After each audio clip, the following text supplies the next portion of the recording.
Can you hear him? He ain't talking yet. Brother William, how you doing? There you go.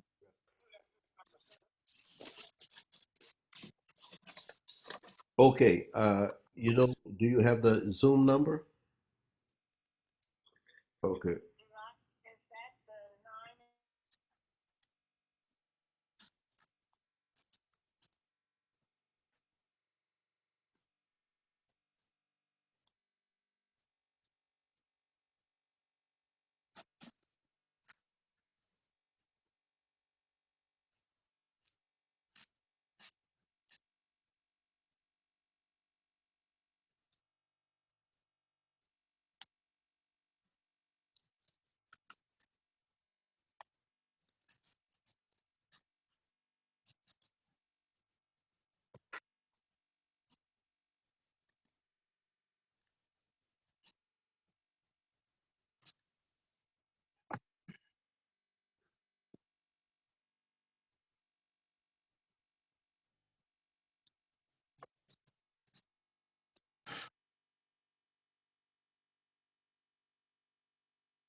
Yes, we just waiting for everyone to gather. It's good to see everybody gathering. I'll be right with you.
He on the phone. Yeah, muted.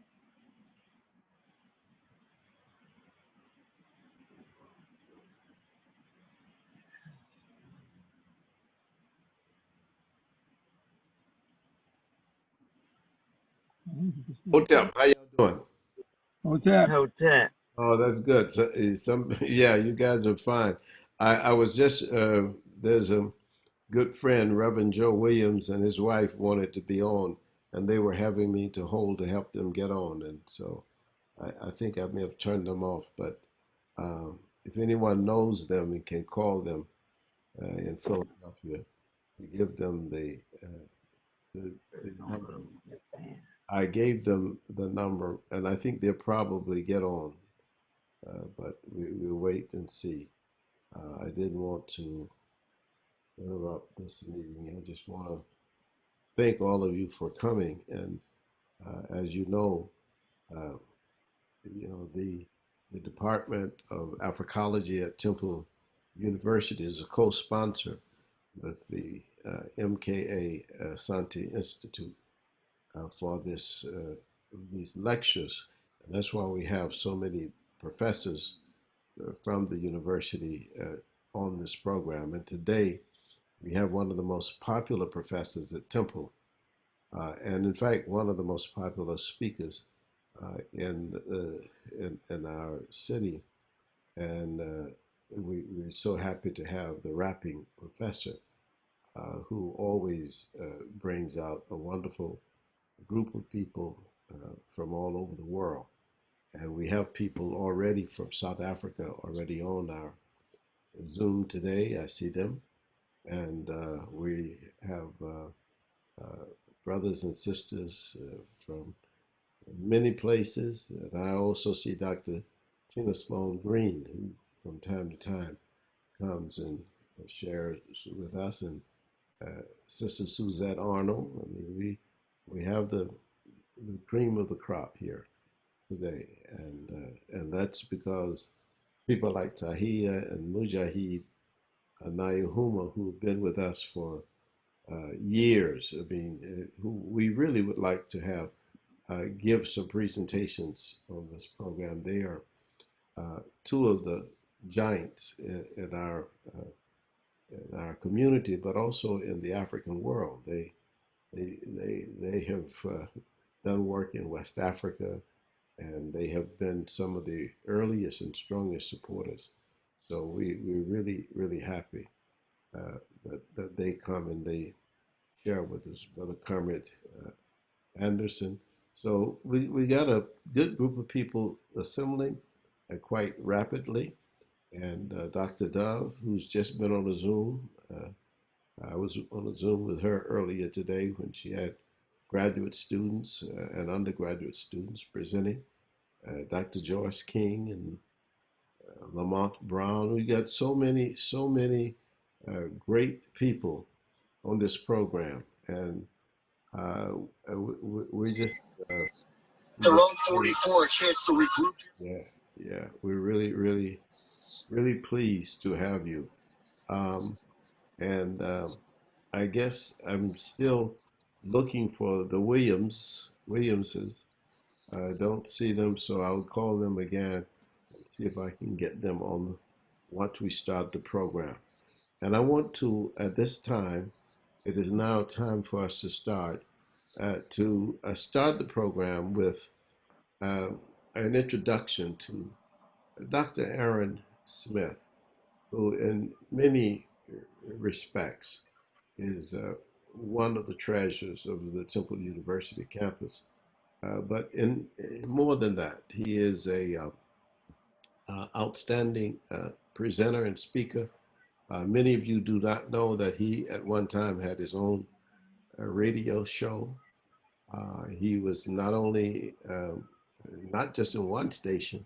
Most people know him from WURD, but he was also on another popular station in the Philadelphia area.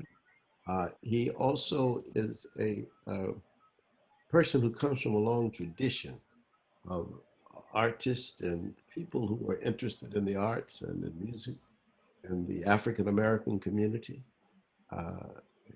His family has been North Philadelphia and northern New Jersey, but certainly North Philadelphia for a time. Used to have a record store on what used to be called Columbia before it was called Cecil B. Moore. So we find it a very great treasure. Our students at Temple University enter his classes in the highest numbers that we have ever had by any professor who taught in our department. Without these being required courses. I mean, he teaches courses that students elect, and they elect these courses largely because of Dr. Aaron Smith. And I want to say also that Aaron Smith is a published author. He has published more than 10, maybe 12 publications. He's always working on publications, and he has some things that are in the works now, which I'm sure he will share with us at some point. But he is a young man that I have come to have a lot of appreciation for, because he does respect elders, and I've seen that all the elders in the city of Philadelphia refer to him and say, boy, that's a young man who has a lot of potential because of the way he treats the African American elders in the city. And they come to me with that all the time. And that's why I said Reverend Joe Williams is wanting so badly to get on this program because Dr. Smith is one of his favorite people.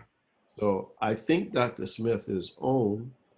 So I'm going to just say he's assistant professor at Temple University, known by the people and the students at Temple University as the rapping professor, Dr. Aaron Smith. Hello, everybody. It's been a long time. It is a pleasure, an honor, and a privilege to present to you briefly. If you have your microphones unmuted, please mute them at this time. I see one person's on an iPhone. If you can mute your phone, that would be wonderful for all those participating as well. Just want to make sure that we do everything decent and in order before I begin. I'm going to share my screen. Oh, you have to enable me to share my screen as well, Dr. Asante, and then I can proceed. And I'll make sure I leave at least 10 minutes for Q&A, because I've been away for a little while, you know, and I don't want to just be like, hey, everybody, that was great, take care. I want to give us an opportunity to have some dialogue, because as many of you missed me, I've missed you just as much or more. So I'm going to share this here, and I'm going to start just by thanking the ancestors. I would ask the elders for the permission to speak, but I'm sure with your mics muted, that would just cause technical difficulties and confusion. One thing I'd like to begin with that I just thought about is that we need to recognize the difference between being selfish and being centered.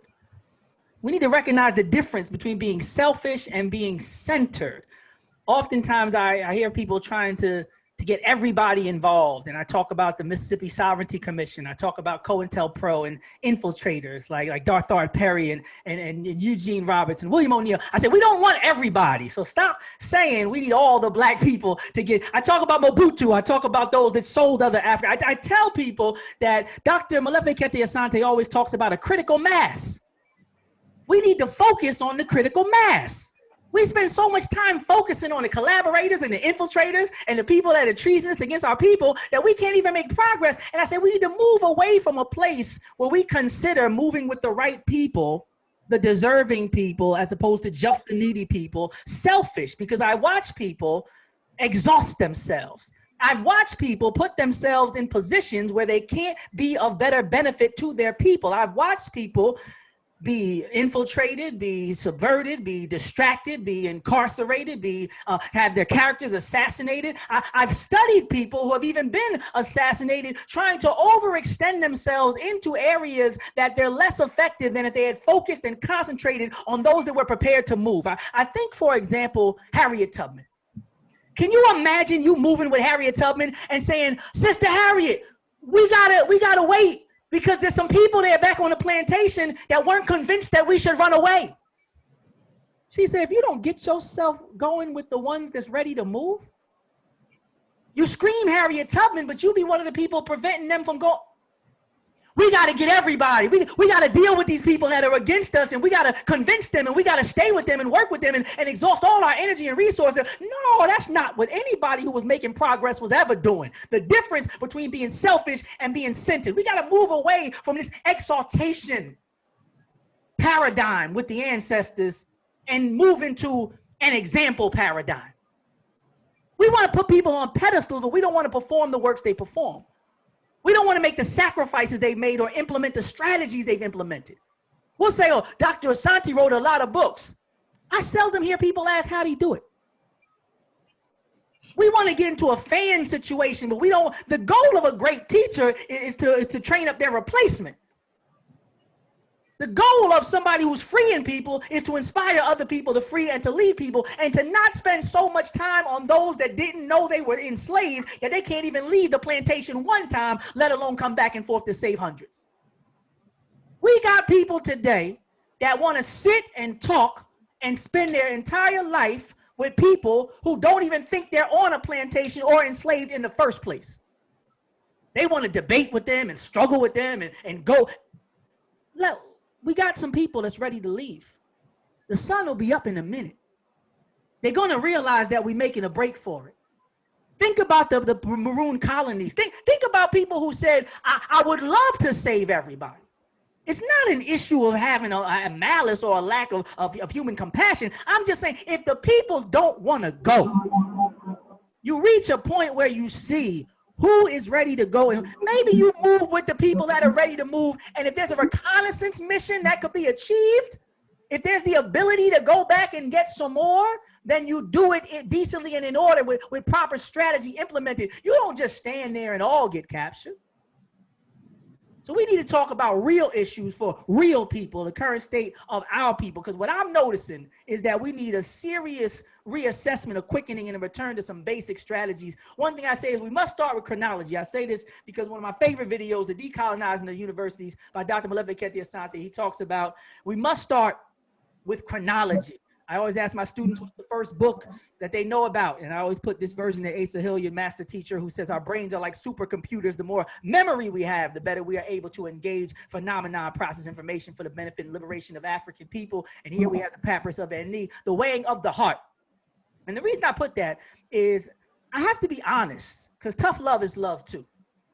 If I meet one more person that's read 1 million books, but can't be nice to a single person, I'm gonna pause right there and let that just sink in. If I meet one more person that could read 1 million books, but can't bring joy and can't have gentleness and can't have compassion, I don't know how deep I should go. I should go deep. I don't got that much time.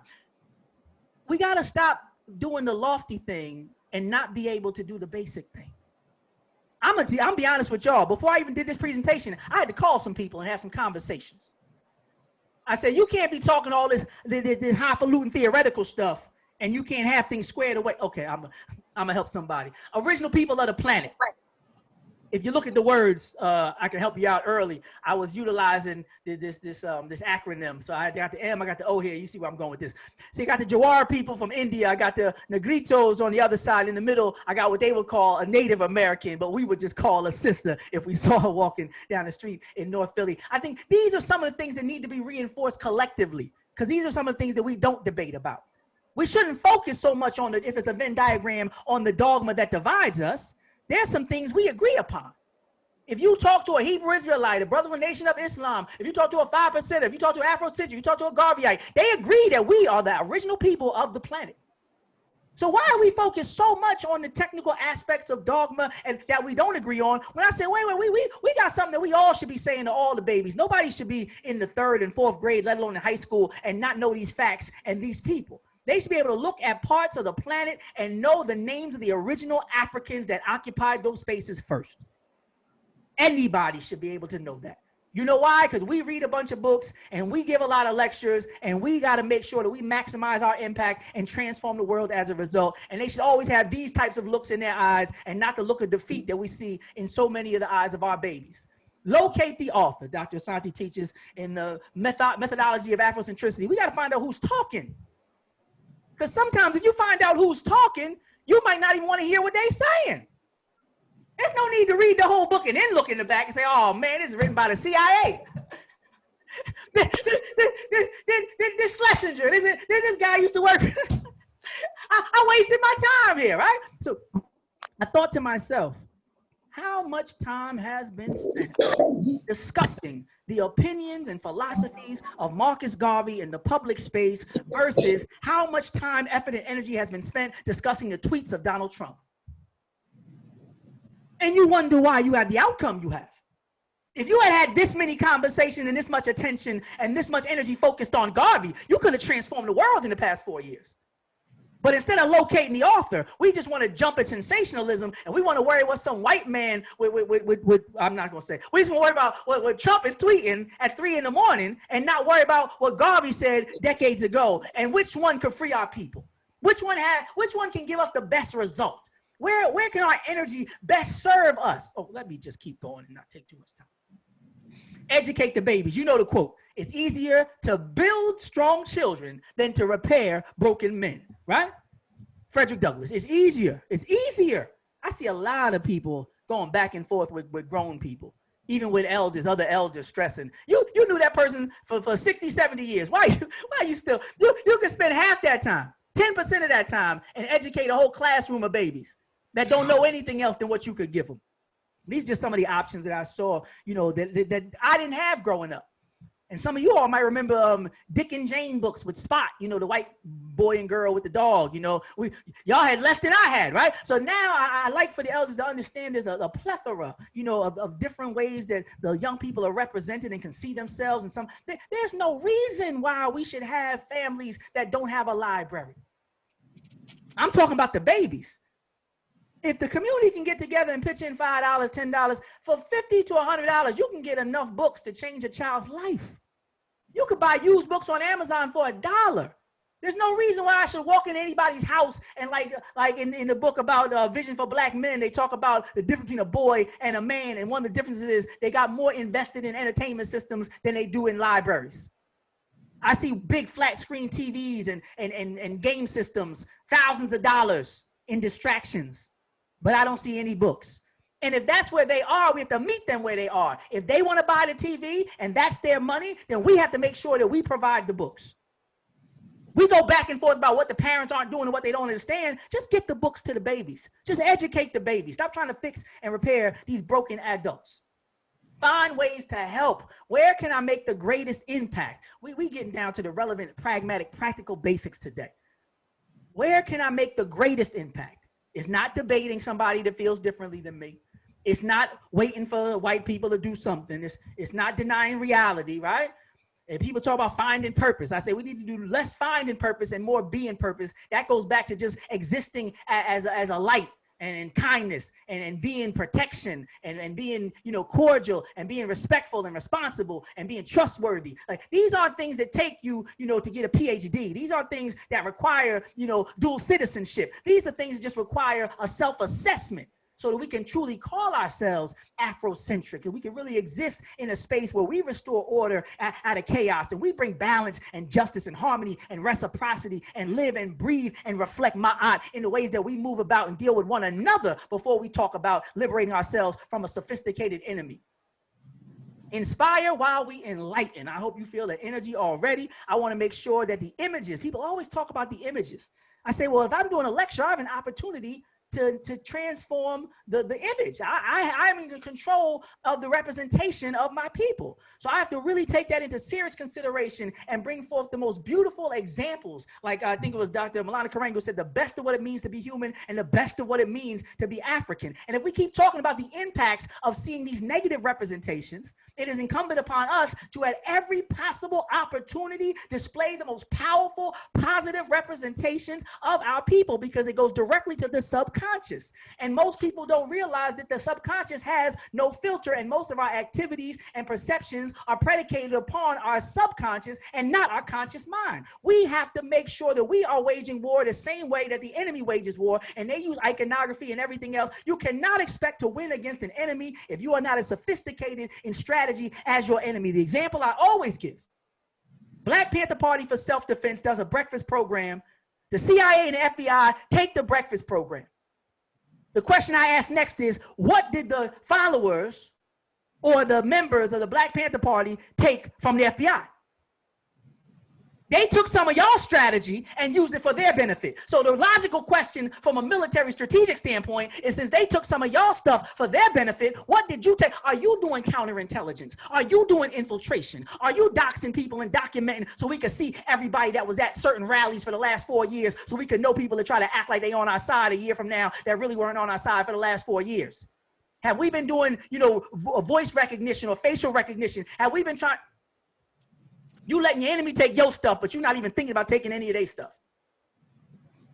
I say comedic life matters. One thing that I noticed even earlier today, I was looking at some of the pictures from when we went to Cairo, Dr. Asante with the group, and I looked around on the walls of the temple and I said, wow, imagine a world where no one is overweight, let alone obese. Not one figure, not one image was morbidly obese. I'm seeing statistics about my people and my sisters. They're saying 80%. They had an initiative at Spelman where they said they had to suspend some of the sporting events because they were seeing so many of the sisters coming here at 18 years of age, morbidly obese. So I say, if we're going to get back to this, we got to get back to this in a way that really preserves our life and gives us a more abundant life. I looked on the walls. I didn't see one person. I'm going to say it again. I saw hundreds of images. I didn't see one person overweight. I didn't see one person obese. But they trick us into thinking we're advanced now when we can't even regulate. Oh, let me just keep going. Educate teachers everywhere.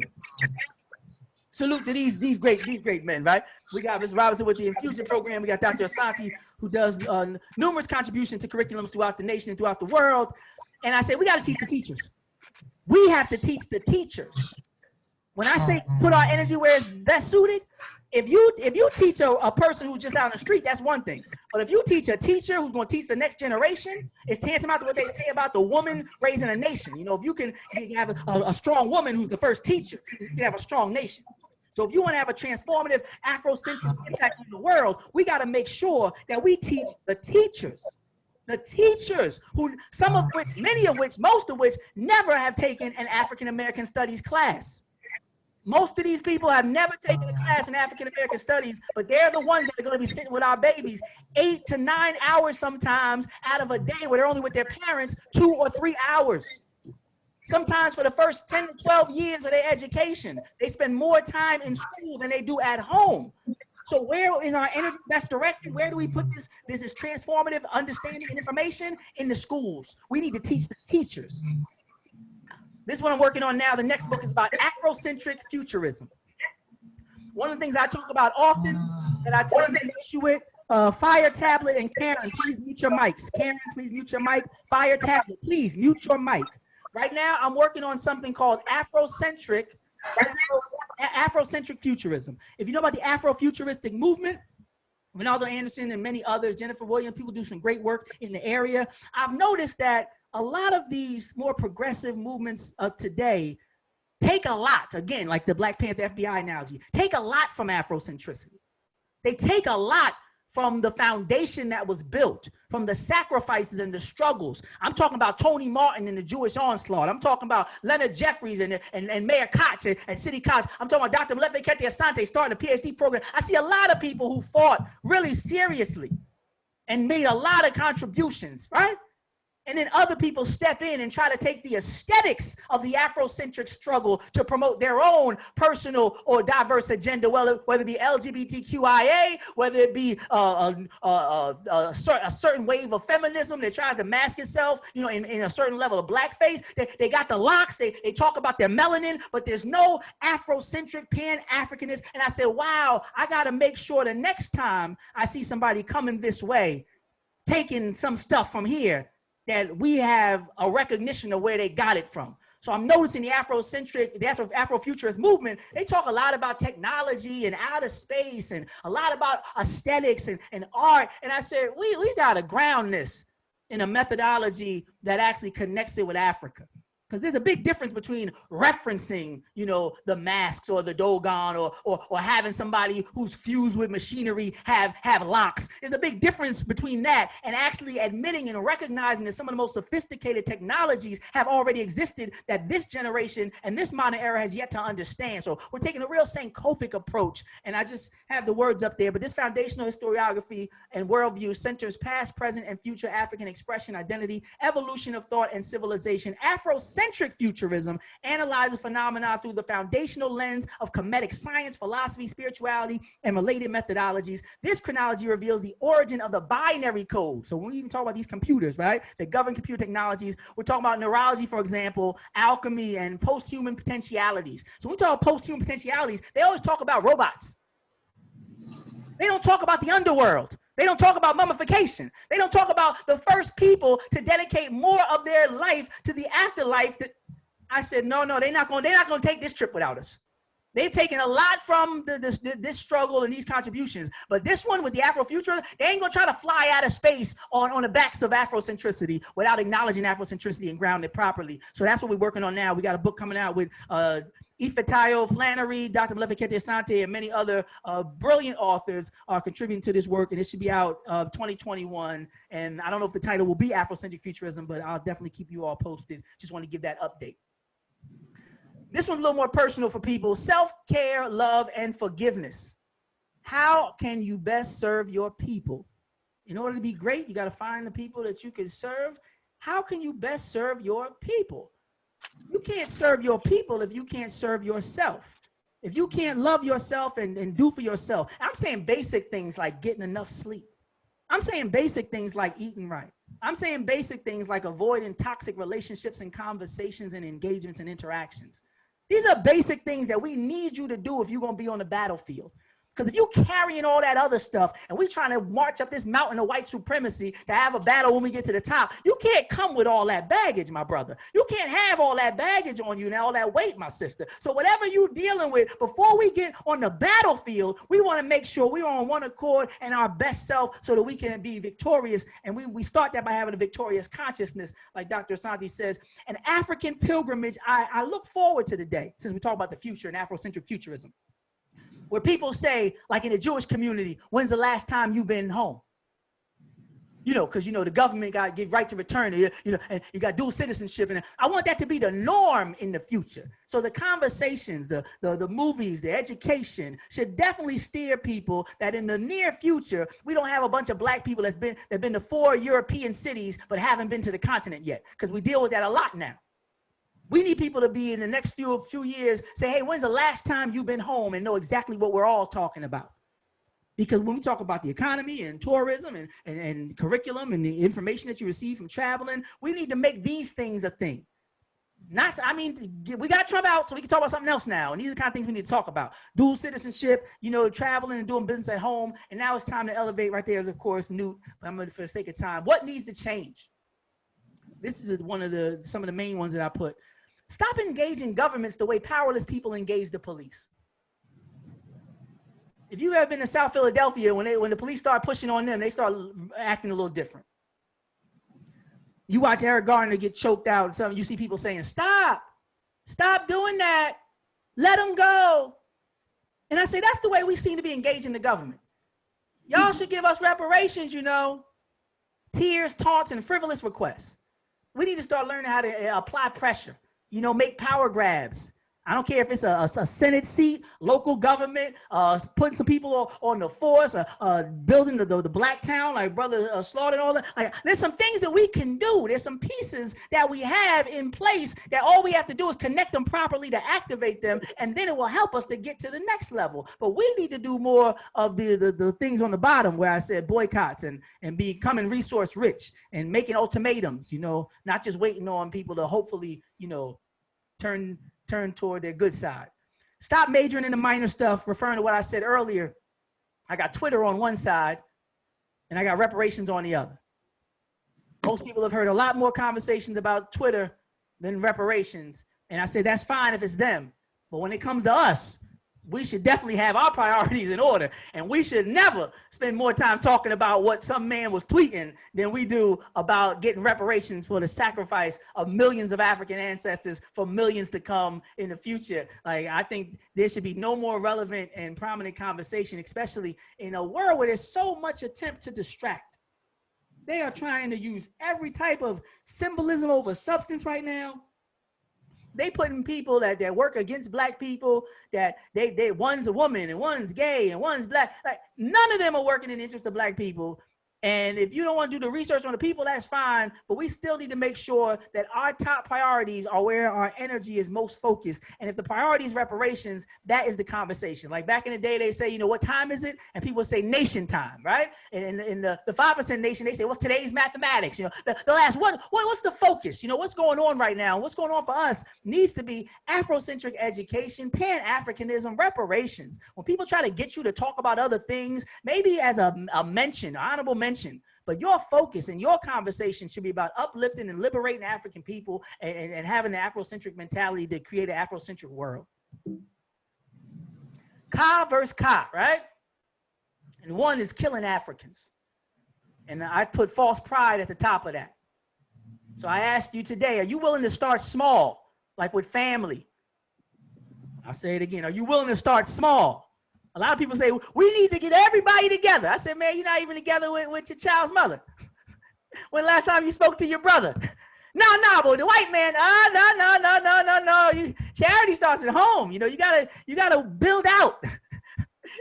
You ain't gonna save nobody in Zimbabwe if you can't, if nobody on your block even knows you as a positive person contributing to society and community. I remember it was Dame Dash. He's a producer. He worked with Jay-Z, Rockefeller Records. And there was a time he came to the radio station and a guy tried to give him a CD and try to tell him that he was a good musician. He said, you shouldn't come to me and tell me you're a good musician.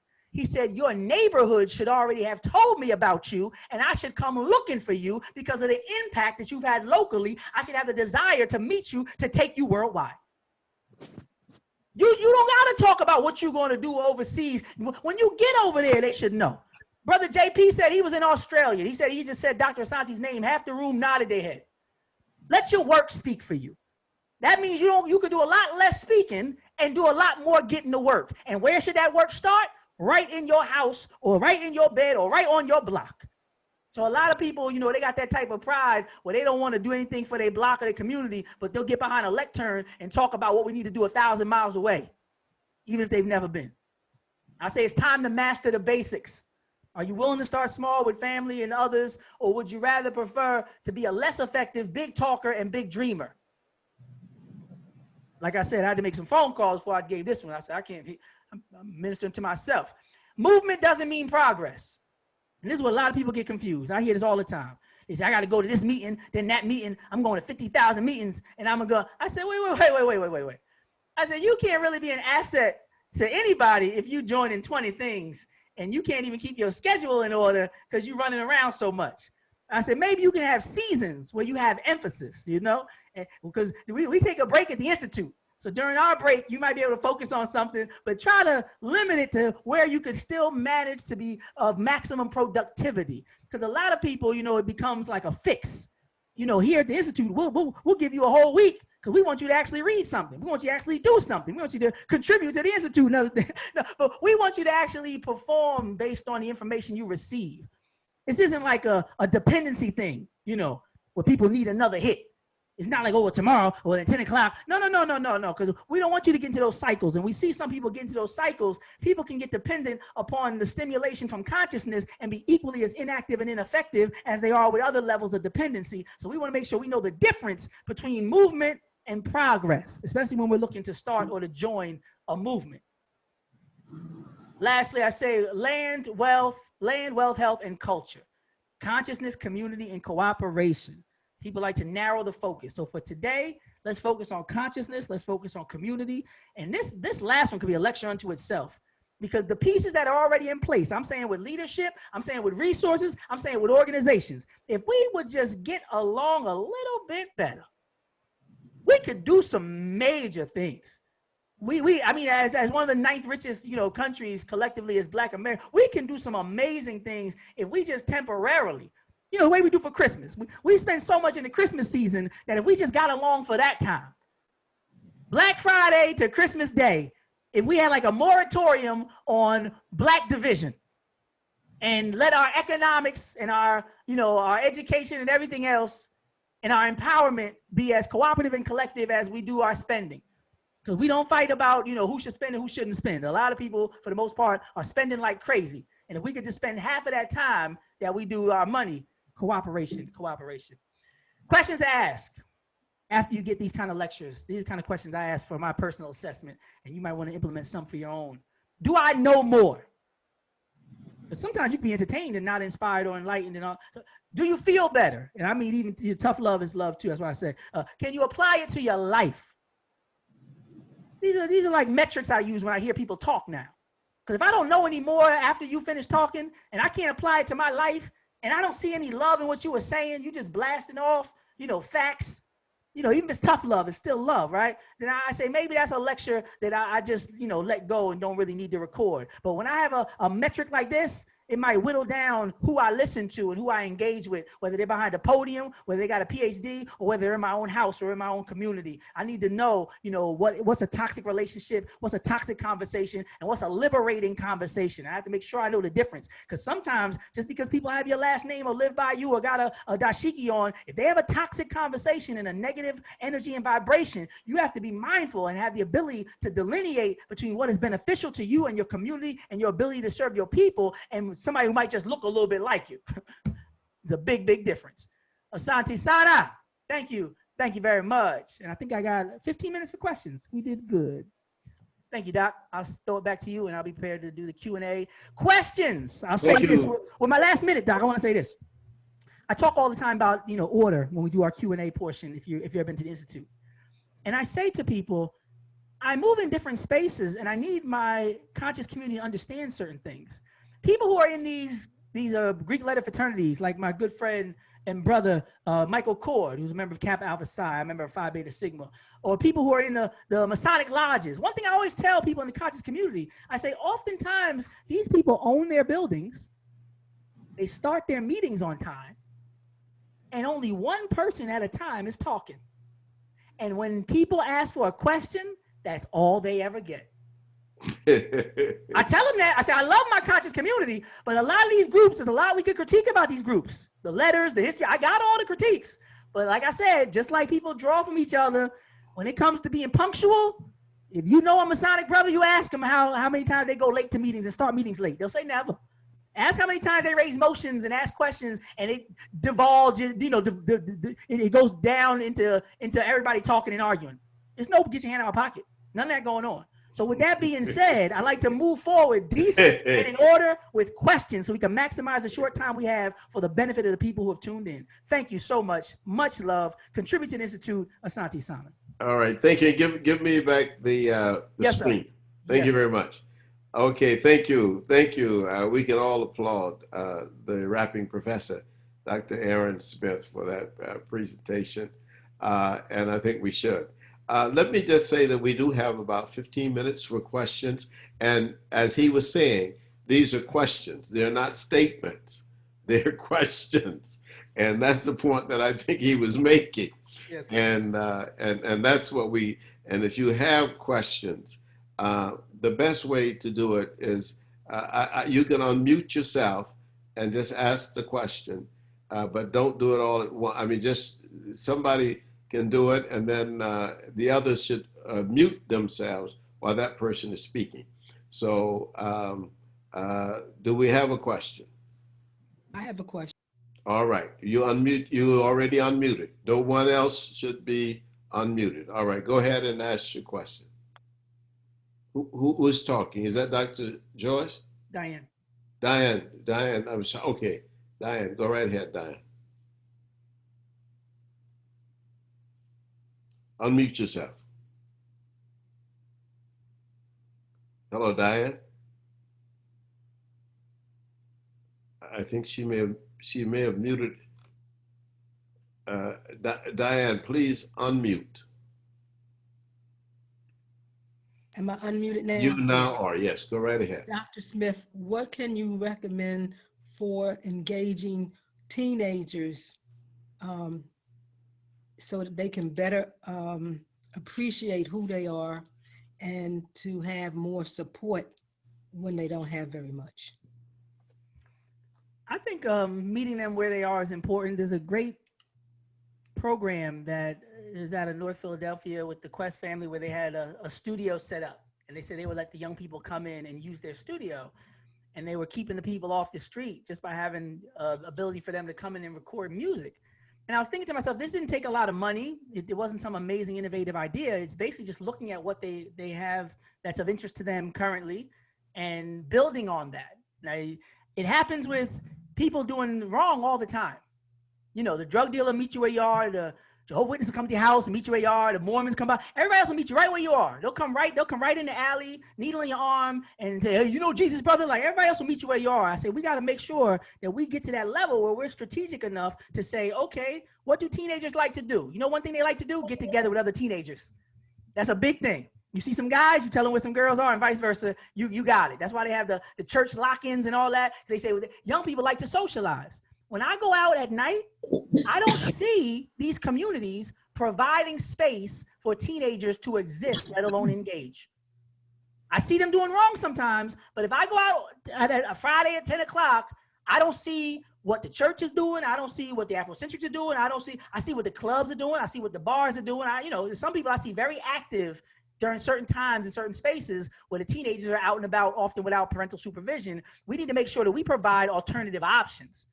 Because if a teenager says, what's there for me to do at 10 o'clock at night on Friday, I don't know where to send them. And those are the kind of conversations we need to have where it's like, let's create spaces where they can be teenagers and then we can have the influence over them because we'll be providing something for them and they'll be protected in such a way they'll be more vulnerable and more impactful in terms of what we have to provide. But if we just try to critique and pull them out of something they love, then it'll be less effective. Okay, thank you. All right. Next question. Dr. Smith, I just wanted to know, do you have any future plans for like another platform that you can continue to educate our community, and that way the community themselves could reinvest in your time? Do you have any plans for the future? Because we really need you out here teaching our community. No, definitely in the future. I laughed to myself. I put up a post recently about something that was going on contemporarily, but I had already talked about it, the last time it happened, something with the civil unrest. And I was thinking to myself, I probably got a few hundred videos out. And I was like, most of the stuff I got to say, I said it.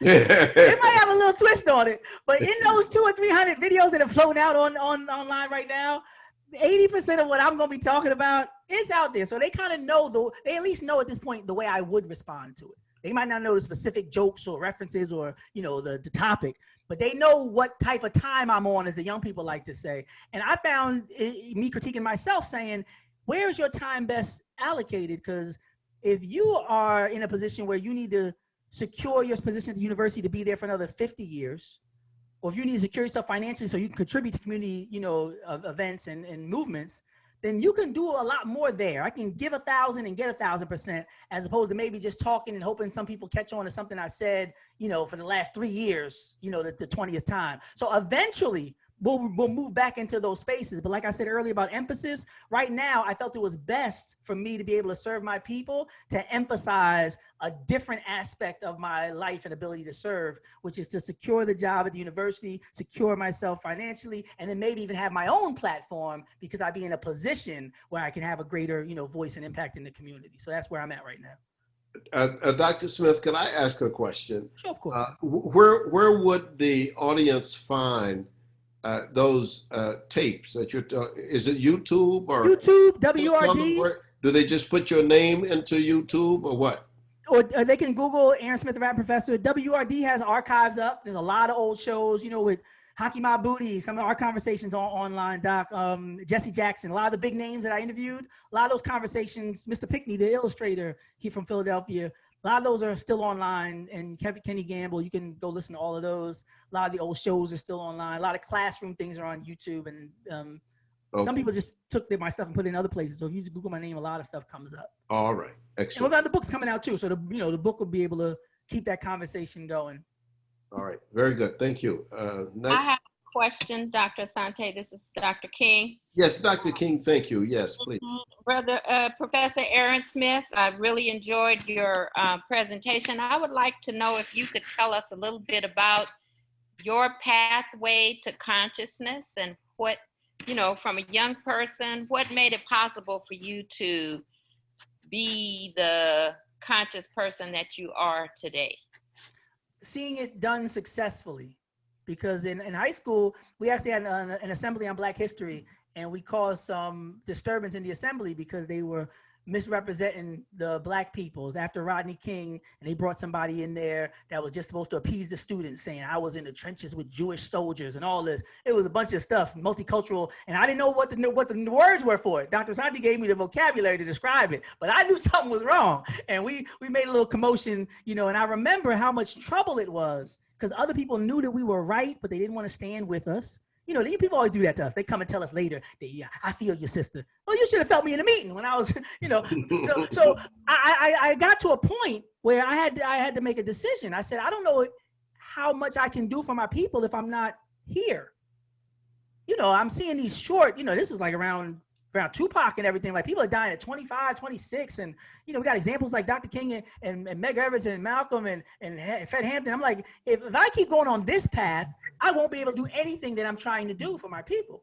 So I got to college. Where did you get the idea that you should be doing something for your people or that you even had a people? Oh, well, my dad had a Malcolm X poster above the bed in the house. So that was day one. But I ran from it because of what I saw as the consequence. And I saw the community not appreciating the sacrifice. I saw people like Bernice King and Martin Luther King III. Their family is not, being supported by the community right now. Malcolm's family is not being supported by the community. I saw Yosef Ben Yakanan when they had the footage of him in the home during his winter years, and people weren't going to visit and supporting him. So I was looking at the signs, and I said, they're not going to get me like that. They're not going to have me stressed out, smoking on a balcony like Dr. King, needing all kind of other ways to stimulate myself and end up getting shot in the face because I'm sacrificed for the people. So between all that, I went to Asian studies, then I went to liberal arts and all that. The ancestors, took me right back to Dr. Asante's class when I was doing liberal arts. And I said, oh, you got me, and then after I took the class with Dr. Asante, I had to accept, the reality of my calling and my destiny. And I'm just always ever appreciative of Dr. Asante for what he does for so many people, remind us of who we are and what we need to be doing. Okay, thank you. I think we have time for 2 more questions. Do we have any other questions or comments? Well, Another question. all right, go right ahead. Do you think roles should be different and responsibilities different for men and women? Oh, of course, because I'm not having any babies. And that's the foundation of building this nation. I think there's not enough conversation. That was an interesting thing too. I talk about that all the time, the deification of the feminine aspect in those temples. Everywhere you turned, there was an understanding, an appreciation, a veneration, and a regard for femininity in general that I've never seen in the United States ever in its history.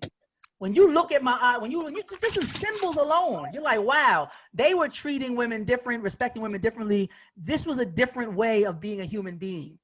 And I think here, just like we try to do color blindness because of racism, we try to do gender fluidity because of our inability to appreciate the complementary opposites that feminine and masculine represent, even though that's foundational to our comedic science and us being a cosmological, astrological people. The fact that we are that vast in our understanding and that deep in our connection with all the different energies of the earth is because we understand the nuance of energy and vibration in such a way that we can respect and appreciate and even build upon difference. Appreciating and building upon difference is the future for us. The future for other people is to deny difference. They don't want to see color. They don't want to see gender. But for us, people who have always, appreciated color and appreciated gender, we need to make sure we return to ourselves and appreciate and love our own and know ourselves. And to be African is to know that there is feminine and masculine and they have roles. And that is how you produce the greatest, what they call the best part,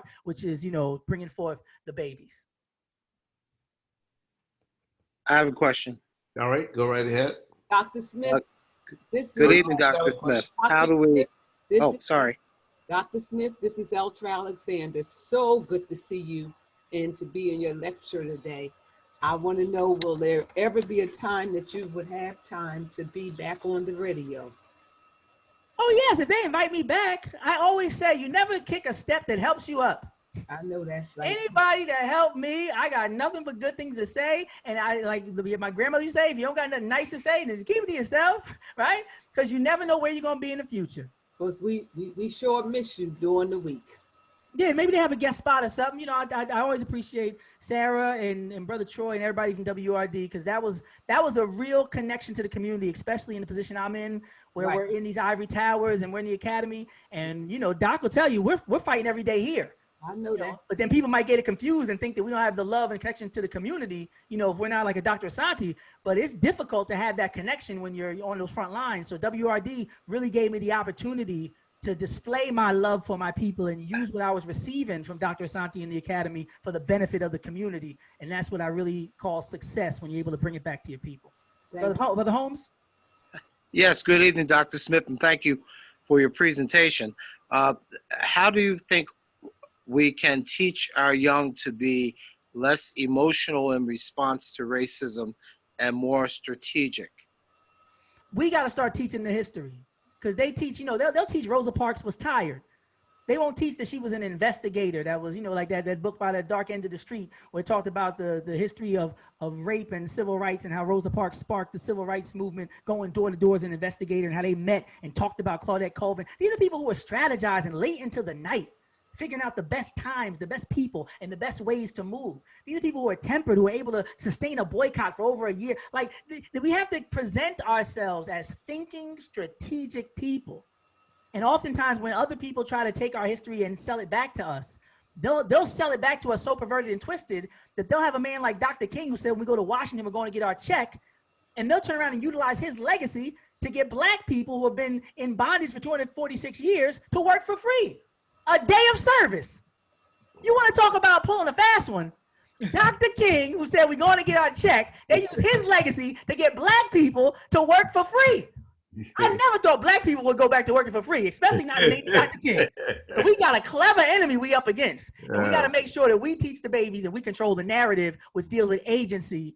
That's why you need to make sure you support the Institute, Afrocentricity, because agency is key, and it's a cultural revolution. The culture is going to precede, everything else. Thank you very much, Dr. Aaron Smith, and thank the audience. And I want to just thank the collaboration we have with the Department of Africology and African American Studies at Temple. And I just want to also announce that this new schedule for these lectures will be posted very soon, because this is the last of this series, and now we're going to have to go through the winter. We may not have them quite as regularly until probably around late January, but we will have a couple of more between now and that time. So we will let you hear from us very soon. And thank all of you. Keep listening out for us.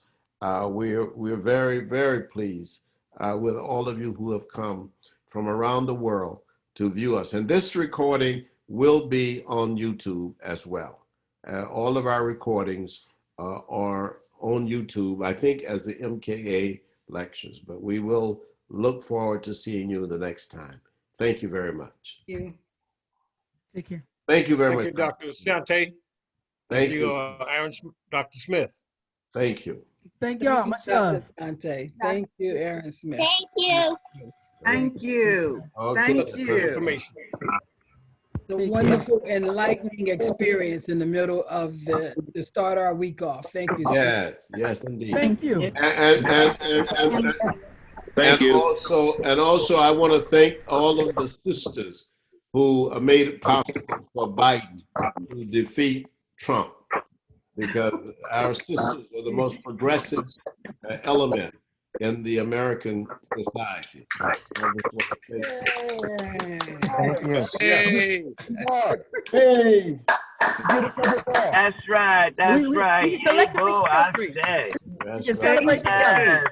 Yes. Well, I hope we can get in Georgia Hey. to turn those Senate seats. So if you got some change, donate to Reverend Warnock. I've already made my donation today, and I'm going to make it again. Yes. All right. Sir. We have to. Yes, ma'am. Yes, sir. And We will also be. the gentleman that's running against Mr. Purdue. Yes. We need Elsa. Yes. John Elsa. I just want to say to Dr. Joyce King and the people in Georgia, we thank you for turning Georgia blue. Yes. We really do. And we thank Stacey Abrams. Yes. Wonderful. Yes, we do. You guys, Yes, we do. you guys did a good job. So they- Excellent job. They're coming for us. All right. I know. I grew up in Georgia. No, it's a tough nut to crack. And you guys cracked that. I mean, that's beautiful. So let's continue and see whether or not we can get the would-be dictator out of Drag him Out out. of the White The House. demagogue is finished. Yes. Amen. All right. Amen for that. Take care. Please God bless you. stay Take care. safe. Take care. Have a good Stay good week. safe, please. Thank you. Yes. Thank you Thank so you. much. Have a good week. All right. Brother Phil Cuffey. Thank you, Brother Yes. Cuffey. You're going to Okay. email MLFA. Yeah, good On there. seeing you. Dr. Asante, you're going to email us the next schedule? I will email you the next one. Yes, we will We will send the emails out, and then I will put it on the WRD, on Michael Cord's show. Thank you. Wonderful. Thank you, Dr. Sante. Thank you very much. Thank you, Bye-bye. Dr. Sante. Bye-bye. God bless you. Thank you. Bye-bye. Thank you. Good evening.